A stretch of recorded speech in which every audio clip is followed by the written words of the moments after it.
जपाकुसुमसङ्काशं काश्यपेयं महाद्युतिं तमोरि सर्वपापघ्नं प्रणतोऽस्मि दिवाकरम्।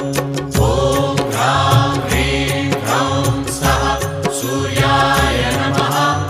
ॐ ह्रां ह्रीं ह्रौं सः सूर्याय नमः। जपाकुसुमसङ्काशं काश्यपेयं महाद्युतिं तमोरि सर्वपापघ्नं प्रणतोऽस्मि दिवाकरम्। ॐ ह्रां